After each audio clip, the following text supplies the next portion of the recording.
Jangan mulai YouTube Shorts sebelum kamu praktekin 3 hal ini. Kalau namanya YouTube Shorts, saya rasa teman-teman di sini udah pasti pada tahu ya kan. Bahwa kalau bikin YouTube Shorts itu biasa views-nya tuh lebih kenceng, lebih cepet ya. Dan bahkan temen gue ada satu bikin YouTube Shorts selama 1 tahun ya kan. Itu subscribersnya naik dari berapa ribu jadi 5 juta subscribers. Hanya dalam waktu setahun aja guys. Gila kan? Kenapa bisa begitu? Karena views-nya gila-gilaan. Cuman ada 3 hal yang perlu kamu tahu. Karena kenapa? Pada saat kita ngupload YouTube Shorts, nggak melulu video itu rame yang nonton. Bener nggak? Ya, mungkin yang kalian sudah pernah ngupload YouTube Shorts pasti tahu. Kadang-kadang rame, Pak. Kadang-kadang nggak ada yang nonton.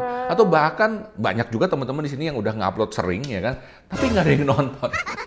Rasanya tuh gimana gitu guys ya. Udah nguploadnya sering, nggak banyak yang nonton, ya kan? Kok bisa ya Pak ya? Ada beberapa YouTubers yang YouTube Shorts-nya gue lihat itu rame terus, ya kan? Begitu ngupload rame, begitu ya minimal berapa ratus ribu views lah ya. Gimana guys ya? Kepengen nggak? Setiap kali ngupload bisa dapat puluhan ribu, bahkan berapa ratus ribu views. Kalau kepengen, langsung kasih like sekarang ya.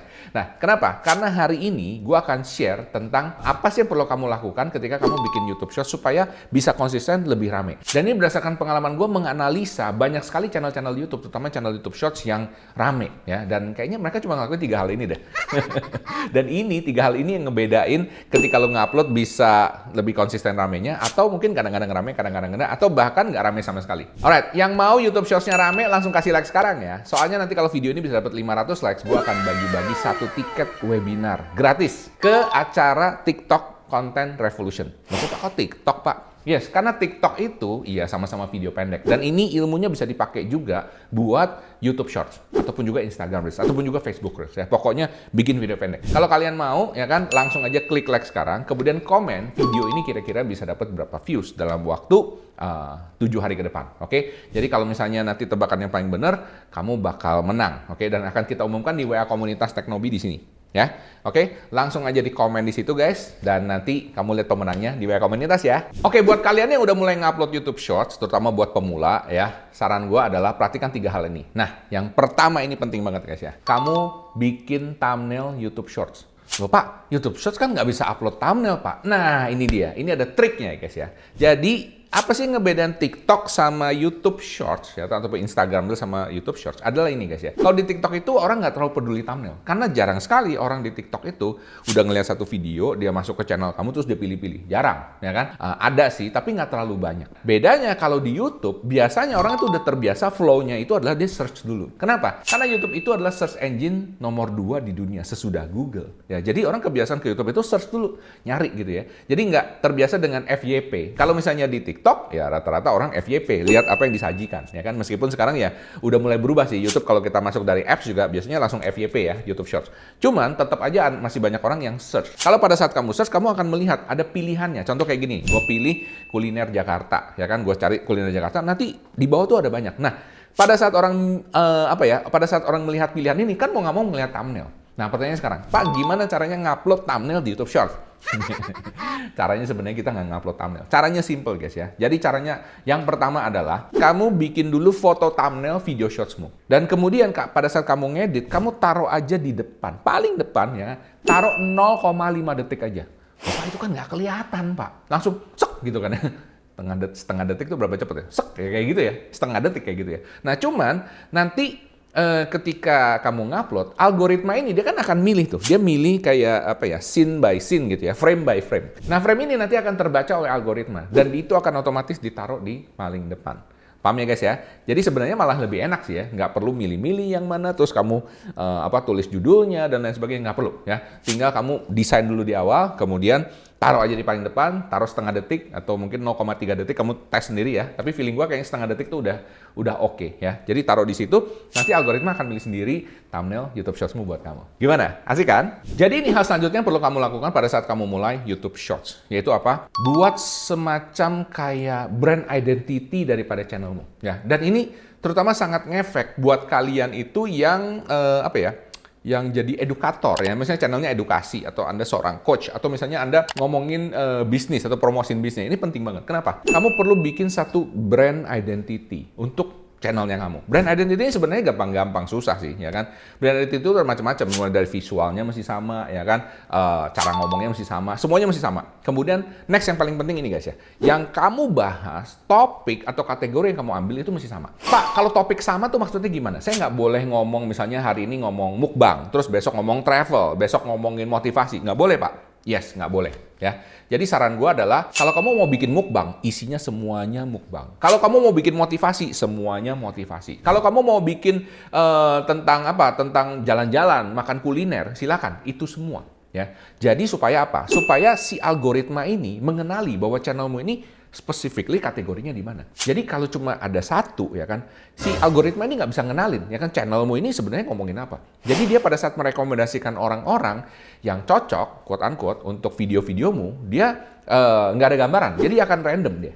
Oke? Tapi kalau misalnya kamu bikin, kamu ngupload 100 video. 100 video tuh ngomonginnya hal yang sama semua. Misalnya kamu mukbang semuanya. Nah itu nanti algoritma makin lama makin matang.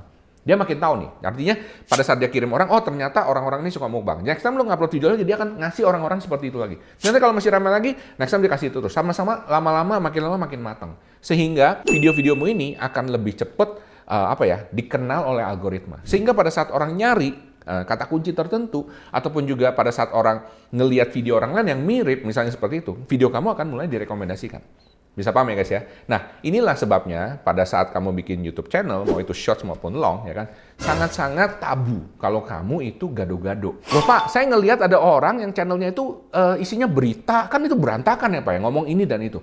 Well, bener. Kalau kamu isinya berita, ya kan, menurut gua itu dia punya kategori itu bukan beritanya, tapi kategorinya adalah dia sebagai si pembawa berita. Ya, contoh kayak si Bang Gerald Vincent di sini ya. Jadi dia itu orangnya kategorinya itu adalah sebagai pembawa berita. Berita-berita yang lagi viral, yang lagi tren, yang baik di YouTube maupun di TikTok. Pokoknya intinya dia ngebawain berita-berita yang lagi viral. Dan ini menurut gua cocok buat orang yang memang hobinya sharing tentang itu. Nah, tapi kan setiap orang beda-beda ya. Ada orang yang memang senangnya ngomong seperti itu. Ada orang yang senangnya mukbang, senangnya jalan-jalan. Ya terserah, ya kan? Tapi intinya kalau kamu udah dapat satu kategori, jangan pindah-pindah ya. Stick to it supaya algoritma makin lama makin matang dan mengenali channelmu itu kategorinya apa. Halo, kalian yang selalu semangatin gue. Biar kita makin dekat dan bisa sharing lebih banyak dengan kamu, gue pengen ngajak kalian gabung ke YouTube membership Michael Sugiarto. Nah, dengan bergabung jadi member, setiap 2 minggu sekali, kamu akan dapat tambahan konten video eksklusif khusus member, di mana gue akan jawabin pertanyaan-pertanyaan kalian. Gue bisa tahu kamu itu member karena kamu juga akan dapat badge khusus di samping namanya kamu ya,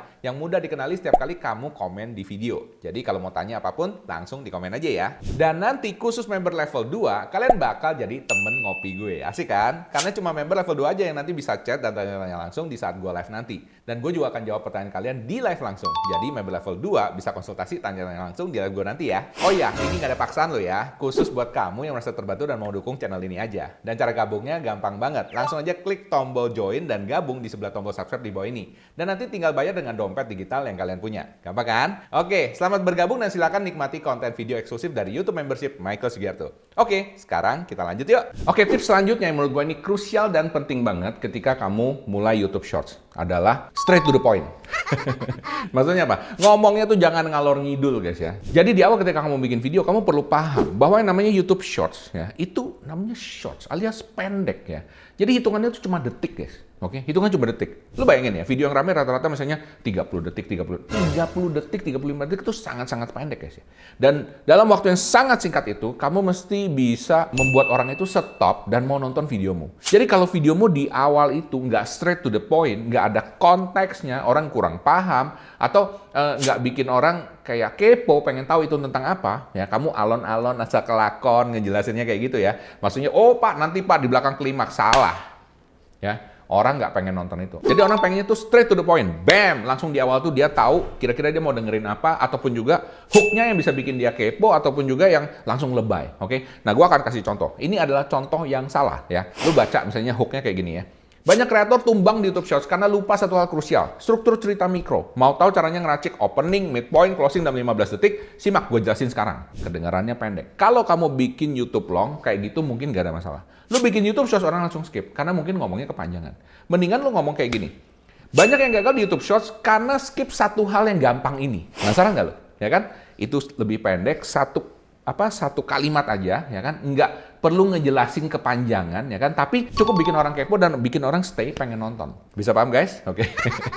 Kalau kamu kelewatan tadi, coba diulang lagi videonya ya, beberapa detik gitu, semenit sebelumnya, ya kan? Nanti kamu nonton lagi.